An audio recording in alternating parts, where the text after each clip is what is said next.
Feliz dia mais uma vez, queridos amados irmãos, e que a graça e o poder e a glória do nosso poderoso Senhor Jesus Cristo esteja com todos vós.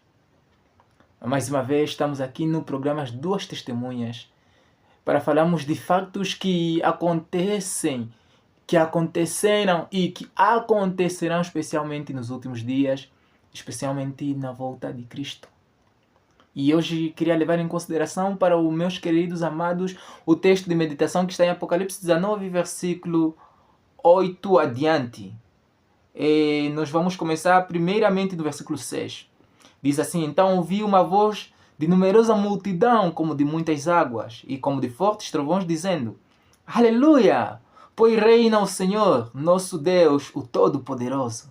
Alegremos-nos e exultemos, demos-lhe a glória, porque são chegadas as bodas do Cordeiro, cuja esposa a si mesma já se ataviou.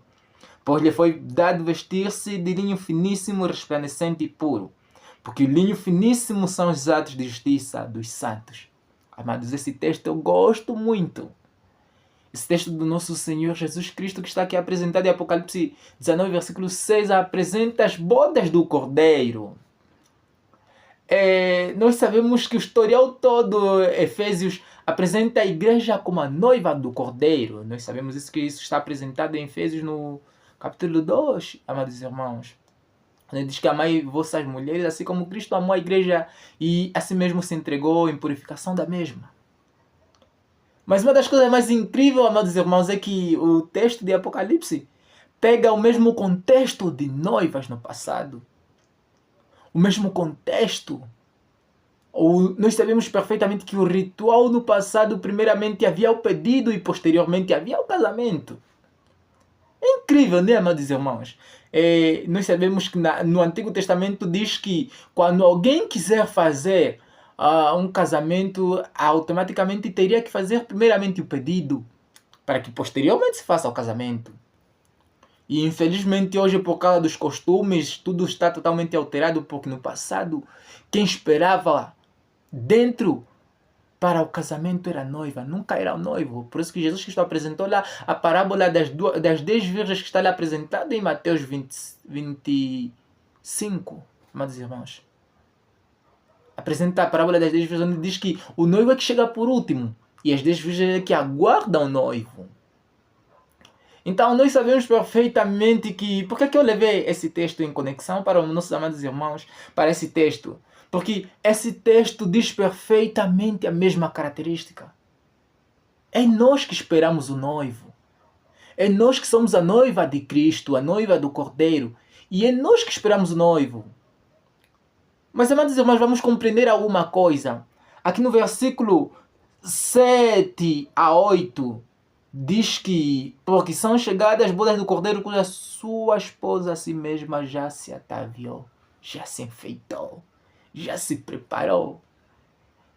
Nós sabemos perfeitamente que diante de um casamento, o que mais uma noiva faz, primeiramente, amados irmãos, é se preparar, se enfeitar para o seu noivo. Se enfeita da melhor forma possível, para parecer mais bonita o possível, para que o homem lhe veja de uma forma mais diferente daquilo que ele já tenha visto. Amados irmãos, nós conhecemos isso. Todo homem, quando vê no dia de casamento a sua noiva, vê ela de uma forma mais diferente daquilo que ele já tem visto, daquilo que ele já tem visto. E quando o apóstolo Paulo, ele dá dessa visão aqui em Apocalipse 19, versículo 6 a 8, para tentar fazer referência que nós devemos ataviar da melhor forma possível. Não com trajes exteriores, mas sim com interior. Porque está lá apresentado quando o apóstolo Paulo diz que do mesmo jeito as mulheres se ataviem da forma mais simples, mas não com trajes exteriores, mas com trajes interiores. O nosso Senhor Jesus Cristo está tentando nos dizer que a prioridade, especialmente para esses últimos dias, o verdadeiro enfeite, o verdadeiro atavio deve ser a traje interior. Deve ser um coração puro, um coração consagrado, um coração totalmente entregue a Deus. Aqui no versículo 8 diz que pois lhe foi dado vestir-se de linho finíssimo, resplandecente e puro, porque o linho finíssimo são os atos de justiça dos santos. Bonito, amados irmãos. Nós, como tivemos aqui a falar sobre a noiva, e nós sabemos perfeitamente que alguém, quando lhe é feito o pedido, amados irmãos, automaticamente o que deve restar para aquela pessoa é totalmente consagração a Deus. Como é que tem sido para a nossa irmã, as nossas esposas, quando são feitos pedidos para eles? Automaticamente a família chega a dizer, olha, você já te fizeram um pedido. Você não deves mais se envolver com outro homem, não deves mais permitir que aquele outro homem tente ter relações contigo. E quando a Bíblia diz que nós somos a noiva do Cordeiro, meus irmãos, automaticamente o nosso Deus nos diz que, olha, você já te fizeram um pedido. Não deves ter mais relações com Satanás. Não deves mais se envolver com os desejos do mundo. Não deves mais se envolver com as coisas mundanas, que são coisas que te afastam totalmente de Cristo. A palavra de Deus diz que eu não sabeis que a amizade ao mundo é inimizade contra Deus. Então a pergunta seria, o que é que nós estamos a fazer este tempo, amados irmãos? Será que nós estamos a ser apresentados como a noiva que se atavia, como a noiva que está a se preparar para a volta de Cristo, para que um dia possamos entrar no trono, lá no lar de glória, e possamos estar diante das bodas do Cordeiro?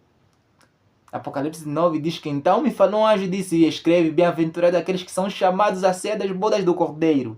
E acrescentou, são estas as verdadeiras palavras de Deus. Escreve, bem-aventurado aqueles que são chamados para as bodas do Cordeiro. Eu almejo muito esse dia, meus irmãos. Almejo muito o dia em que vão me dizer, bem-aventurado aqueles que são chamados para as bodas do Cordeiro. Almejo muito esse dia em que eu vou ver o meu Senhor Jesus Cristo. Eu hei de pegar os seus braços, hei de chorar, hei de me maravilhar tanto com o tempo todo em que eu me sacrifiquei para o meu Senhor Jesus Cristo. Mas eu sei que primeiramente eu tenho que me ataviar justamente esse tempo. Eu sei que a prioridade tem que ser se entregar totalmente a Cristo justamente este tempo.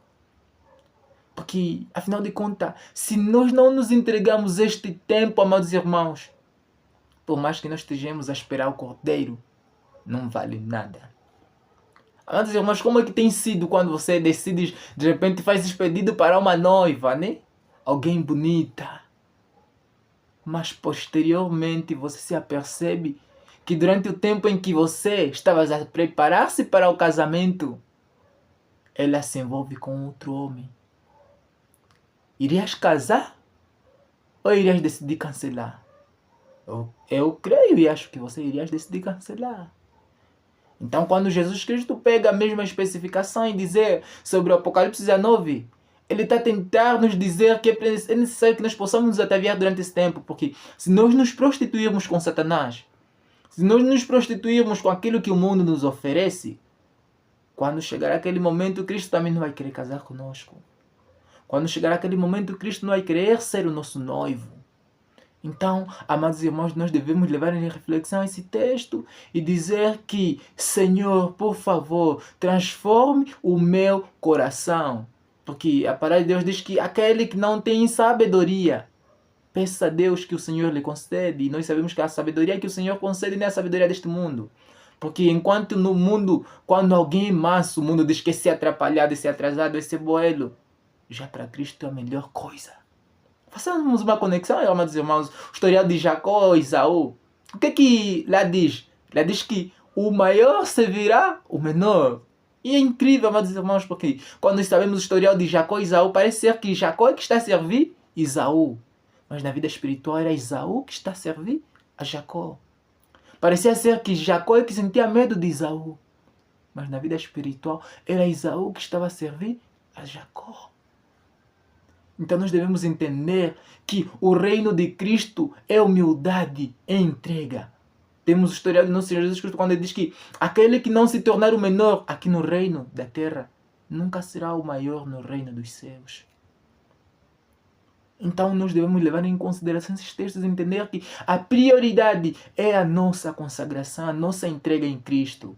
E que somente a nossa entrega, a nossa verdadeira entrega a Cristo Jesus é que vai nos dar o poder suficiente para que quando chegar aquele dia de transladação lá nos céus, ninguém possa ser achado em falta.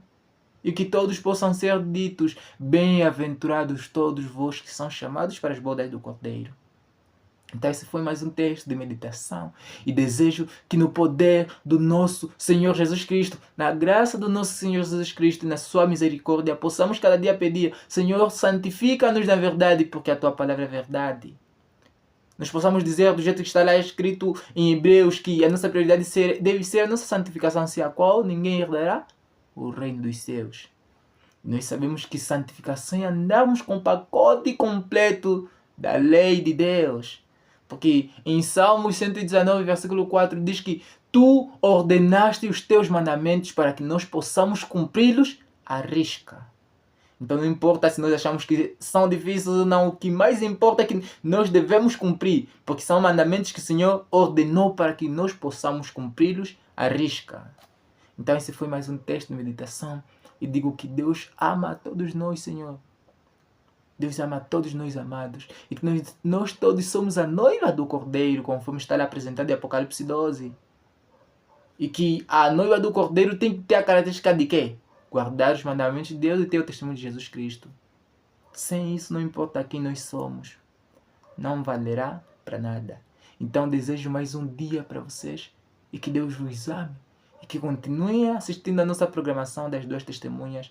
Ativem cada vez mais as notificações. Ativem cada vez mais o sininho para que muita gente possa, ou seja, para que posteriormente vocês possam se atualizar de vários outros vídeos que nós poderemos postar. Esteja com a paz do Senhor e que Deus vos ame e beijos.